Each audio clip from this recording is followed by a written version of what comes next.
रघुनाथ जी श्री रामचंद्र जी की शरण में जब सुग्रीव जी आए तो भगवान ने कहा जाओ ललकारो जाकर के।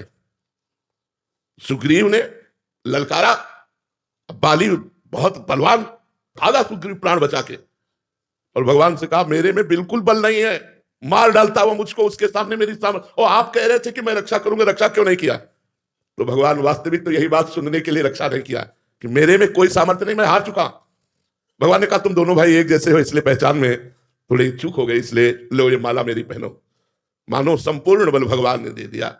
अब जाके युद्ध किया, बाली थकित हो गया सुग्रीव की चोट से, क्योंकि सुग्रीव भगवत बल से बलवान हो रहा है। इतने में भगवान ने छिप करके बाण संधान किया, सीधे छाती पे लगा, और रघुनाथ जी के अंतिम समय उसके दर्शन और संभाषण प्राप्त हुए। अहोभाग्य, भगवान तब अपना बल देते हैं जब जीव अपना बल हार जाता है, हारे को हरि नाम हार जाता है। महाराज जी, आपके जीवन में भी जब आपने बताया कि अचल बिहार में थे तो साधन का आप हम जैसों के लिए प्रेरणादायक एक वो कि साधन का बल था, तो फिर महाराज जी एक समय ऐसा आया कि जब किडनी का ऐसा प्रतिकूलता आई भगवान की तरफ से प्रेरित होके, तब महाराज जी वो जीवन में वो जागृत हुई शरणागति। तो महाराज जी ऐसा ही क्या हाँ, बिल्कुल बिल्कुल बिल्कुल, भगवान ऐसी परिस्थिति देते हैं जिससे शुद्ध शरणागति होती है। वो बुद्धि से नहीं होती, वो परिस्थिति से होती है। जीव को ऐसी परिस्थिति जब सामने आती है कि कोई सहयोगी नहीं, स्वयं कुछ कर सकता नहीं, तब आर्त भाव से पुकारता है। जैसे द्रौपदी जी को 5 पतियों का सहारा, भीष्म जी का सहारा, अपनी भुजा का सहारा, फिर अपने दांत का सहारा, जब देखा आप कुछ नहीं, तब असली शरणागति प्रकट हुई। गोविंद द्वारिकावासी, भगवान वस्त्र के रूप में द्रौपदी जी के उसी समय प्रकट हो गए। महाराज जी बच्चा भी वही बनाएंगे। हाँ, बिल्कुल बिल्कुल बिल्कुल,